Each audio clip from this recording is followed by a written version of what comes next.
What's happening, people? Welcome back to the Brothers Geek Out channel. It's another episode of Fight Talk with the BMAs, the basic MMA analysts. Solo one today. K West, my partner in crime, he is in Thailand. He's starting his new life there. He just got there last week, Thursday, I believe. So he's just been trying to settle down, and he'll probably be away for a couple of weeks while he tries to settle down, and that's trying to find an apartment and just get his new life on the road. But we'll hear about that when he has time to come on, when he's settled down, got everything sorted, got his internet sorted, all that sort of stuff, got his place sorted. And then we'll have him back on and give us an update on how he's doing. But I wanted to quickly give you my thoughts on the UFC card that we had this week. I didn't want to leave it blank for the week. At least if I could come on and give my little thoughts for like 15 minutes. Just to keep things going and just give you our perspective on what we think of the fights. Now, I just watched UFC. I know ONE FC have constantly got fight nights going on every Friday. Bit difficult to time like fit all of the fights in, to be honest with you. But as I've always said on the Fight Talk, I kind of prioritize UFC. It's the one brand that me and K West, I guess, just enjoy and follow to the T as much as possible anyway. But anyway, I want to give you your thoughts on this week's card, which was a fight night for the flyweight title, female flyweight title by Alexia Grasso versus Valentina Shevchenko. I'm going to be honest with you. I did not, first of all, it's a title fight on a fight night. I don't know if they've done that before. Maybe they have. I mean, they've had so many all the main events on fight nights or in general are 5 rounds anyway. But a title fight, I do not remember that, to be honest with you. And I don't remember much promotion behind this. Maybe I missed it. Maybe I missed it. There's so much going on, I guess, in life. Maybe I did miss it, but it feels like there wasn't much promotion going on with this fight. However, it is Hispanic Heritage Month. I believe Mexican Independence Day was around this time anyway. So this was a fully loaded Mexican card that they had. And obviously we have the Mexican champion, Alexia Grasso, who defended and won her. Oh, no, it was a draw, sorry. Who defended and had a draw against Valentina Shevchenko. Now, Shevchenko, as for the longest time, we know she was just a sniper, right? She was just dominant in all aspects of the game, from the striking to the grappling and whatnot. And Alexia Grasso just came in. I mean, she's known to be a hard hitter. And even in this fight, I think it was round 1 or 2, I can't remember which one it was, where she kind of knocked down Shevchenko with a wild strike. So she's known to be a striker. Look, the first fight, we saw what happened there.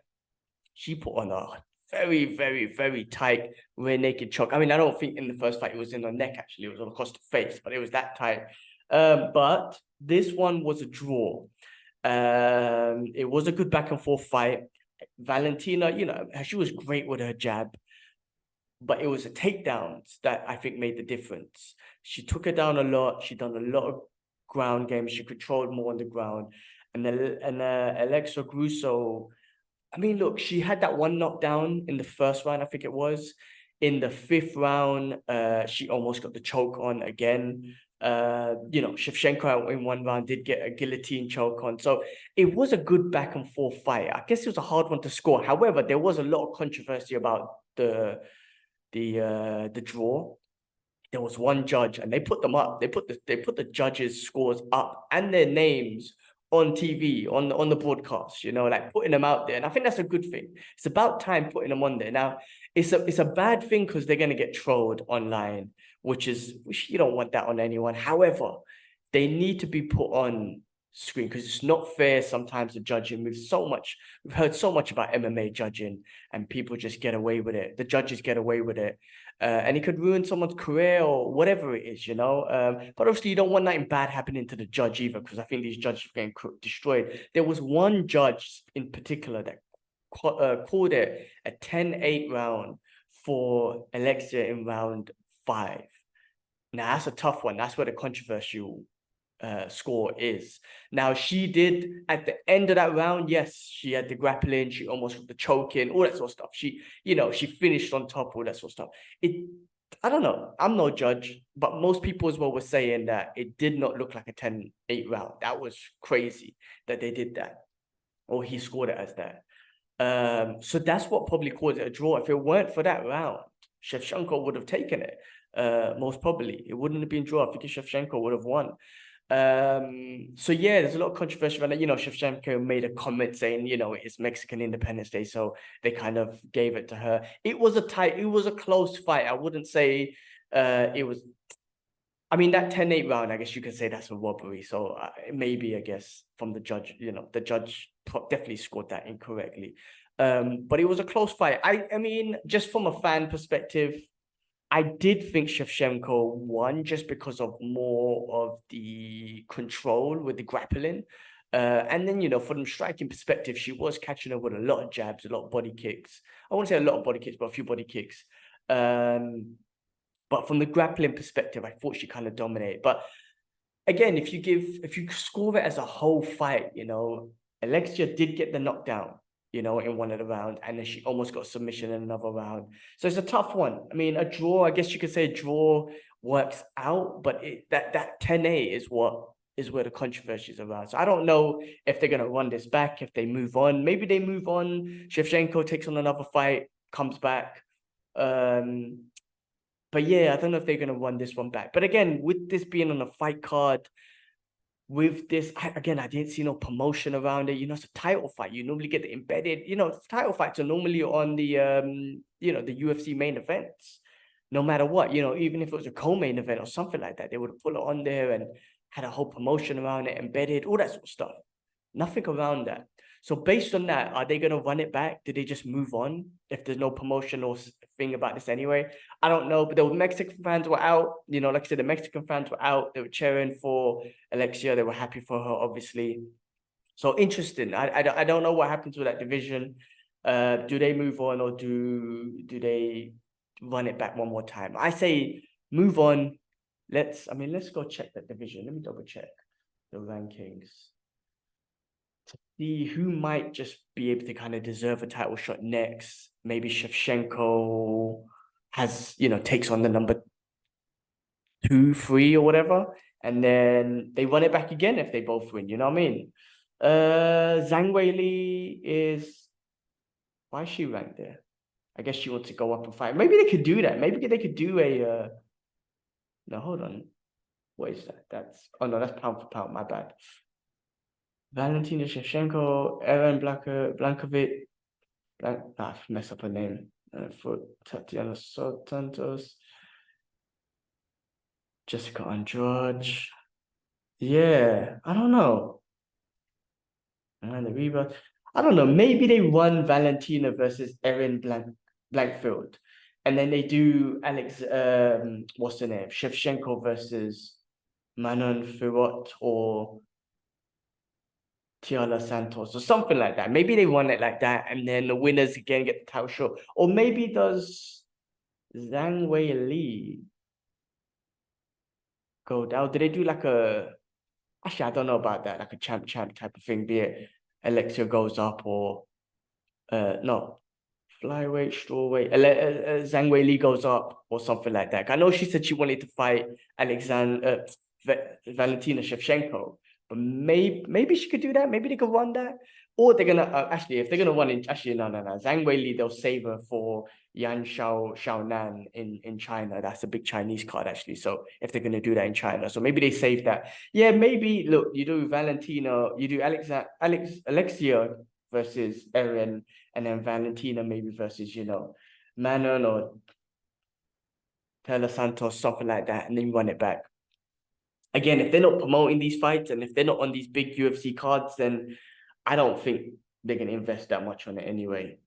I don't know. It's just my opinion. All right, well, let's go to the co-main event, which was another great, fun fight. You got Kevin Holland, who's a fan favorite, who's constantly active against. I'm trying to load it up now. Where is it? 1 second. My mind's gone blank. 1 second. View fight card. What's his name? Jack Della Mandela. Oh my god. This is where I need K West to tell me the names, man. Madellana. Anyway, Jack Della, trying to call him. good back and forth fight. I mean, Kevin Holland's always active. I don't think I caught him talking. I know there was a little bit of talking, AKA known as Big Mouth. But I think his actual Trailblazer is his actual fight name. Anyway, fun fight. I did see Jack Dilla win that fight just because I feel like he applied more pressure and was able to connect with more significant strikes. I mean, Kevin Holland's game. I mean, he's fought. The crazy thing about Kevin Holland since he's come in is one, he's been nothing, just active, and he's fought anyone from Hamzat Chimaev to Derek Bronson to anyone, Wonder Boy, all that sort of stuff. He's just a fan favorite fighter. He always goes in there, gives it his all, and just here to entertain. I think he's absolutely fun to watch. So very fun. I don't think that takes anything from Kevin Holland's stock because he's so active, because he's kind of fun to watch. You kind of want to listen to him in the press conferences. I guess he's marketable in that sense. I don't think it takes anything away from his stock. He just get back in there. Knowing him, he'll probably get back in there as soon as possible. Jack Dilla, I mean, he's coming up, which is awesome. Let's see where's his ranking now. Let's check this ranking. Let's go back. Let's see where he goes or who we might fight next. Who might be good for him to go up against.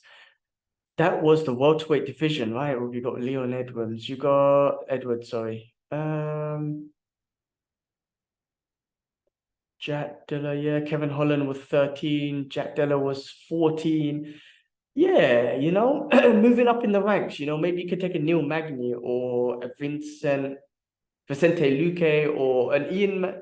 I mean, Ian Machado's trying to get up there. I think Ian Machado would probably want to fight someone in the top 10, at least top 5, top 10. I guess Jack Dilla could just take someone else in the top 10 as well. Like I think Vicente Luque might be a good fight, so he can break into the top 10 if he can get in there. And Kevin Holland, again, nothing breaks. Again, with him, he's a fan favorite. He's just gonna go in there and fight again. He just beat Michael Chiesa previously. A Neil Magny might be good for him. Jeff Neal, Sean Brady, he'll fight anyone in that division. So we'll see what happens with that. That was again another fun back and forth fight, I think. But I just think, yeah, you could just, in my opinion, Jack took it with the significant strikes. And then I'm just going to talk about the next fight after that, which was Raul Rosa Jr., which has a lot of hype around him, and Terence McHill. Rosa Jr. Sorry, Raul Rosa Jr.'s got a lot of hype coming off the Contender Series, being the youngest fighter and whatnot. Now, he did lose his last one. He did get overwhelmed. I mean, I think there was a lot of hype around him. In the previous fights, he just went out there and steamrolled people and just kind of got a submission in and whatnot. So wrestled him, took him down, got a submission in. But against, I can't remember who he fought last, but against more of an experienced person that just didn't work last time. Why have I forgot his name? But yeah, and I don't think that adversity, I don't know, maybe he just wasn't trained for that adversity or whatnot. It just didn't work last time. More of an experienced fighter was able to kind of, withstand the barrage of withstand the barrage of attacks or whatever it is. What I'm trying to say, man, just withstand the pressure and stay calm, and then overcome. And then apply the pressure back on Raul Rosa. And then Raul Rosa, I just think because he kind of must have burnt out all his energy in round 1 to try and win that fight and just get it done like he's been doing, just wasn't able to overcome that adversity of, going into round 2 and 3, keeping on that same pace, So obviously it was an experience for him and something for him to learn. Now, this fight, they did go at it. Raul and Terence, they went at it, they were striking hard. Terence did look like just a little bit like nervous, maybe, swinging wild and whatnot. It feel like the pressure and maybe the crowd and the hype and whatnot, it feel like it was a bit nervous. I mean, it did look like Raul was going for it. You would hope that, he's taking this time off to work on like pacing, and not just going in there like a steamroll truck and just trying to get everyone out in the first round. That's not going to work, especially against the experienced people, individuals in that. Obviously, he's still got a goal. He wanted to be the youngest champion. John Jones was the youngest champion. Everyone's trying to beat that, or people trying to beat that. But experience, right? You got to, hopefully he's learned and his team's learned from the previous one. Just like, slow down, let's slow this down. No need to rush. Got so much talent. He's the youngest guy on the roster, I believe. There's so much talent there. Let's take our time. I know we want to get that record belt, but why not take our time and let's build a legacy, from such a young age, rather than just trying to break records of what you call it, trying to win that title and beat John Jones' record. So, congratulations to, Raul Rosa. People, I think before were just trying to just shit on him, because he lost. I mean, guys, he's a kid, he's young, he's crazy. It's amazing what he's achieved at such a young age. But he managed with his striking, to finish it, TKO finish with his striking. He knocked Terence stiff. And as soon as Terence hit the floor, he started scrambling again, but he was stiff as he was going down. So, hoping the best for him. Hopefully they take his time a little bit and just work on that pacing, for him to just kind of go through the ranks slowly. Very exciting for him to be there. But you're talking about the bantamweight division, and let's double check who we're talking about here. Now, we're talking about Sean O'Malley, the champion, Aljamain Sterling, Marab. I mean, someone like Marab, if you're trying to get to that level, you got to be prepared to go 5 rounds non-stop freaking wrestling and whatnot. So, pacing. Henry Cejudo's there, Corey Sandhagen, Petr Yan, Marlon Vera. I mean, this division is stacked. Song Yadong, Rob Font, Dominic Cruz, Pedro Munoz, Umar Nurmagomedov. I mean, this from at least from 11 downwards. Ricky Simone, 12. I mean, the top 15. I mean, but if you're looking at 11 downwards, that's a crazy high level division. So, freaking hell. I mean, Rosa Junior's got a hard division to get through, man. So I say pace. Hopefully he takes his time and he paces himself, and there could be some great things that can come for him. But that's a top, freaking hell. The top 11 is just, in general, you're in the highest competition in the world, UFC, and then the top 11 looking like that is ridiculous. So hopefully, anyway, it takes his time, and congratulations to him. Cool. Well, look, I'm not gonna go through all the card and whatnot. When K West gets back on, we'll get more deeper into it. I just want to give you my top line thoughts on the main couple of fights anyway, on each of these cards. Next week, we got a fun one. I love Rafael Fiziev. His movement and striking is amazing. He's fighting Gamrot. So that should be fun. You got Bryce Mitchell versus Dan Ige. You got Michelle Watson. So another little fun fight card next week. Looking forward to that, in the Apex Arena. The next big one is the one in Abu Dhabi, Charles Oliveira versus Islam Makhachev versus Charles Oliveira. So that's the next big one, and hopefully by then K West will be settled and we'll be good to go and back on schedule. But for now, I'm just going to give you like quick my thoughts and updates on like the main card, or the main 3 fights at least, just to kind of keep things going and give you our thoughts and everything. But that was my thoughts on this week's card. Congratulations to everyone winning who won, and amazing for the fighters to just do what they do. All respect there. All right, on that note, I need to go get ready and go training myself. Got BJJ tonight, so I need to get there a bit early, do a little bit of warm-up, because my old body freaking needs that good warm-up. But yeah, on that note, I'll leave you to it, and we'll catch you on next week's Fight Talk. I'm out. Peace.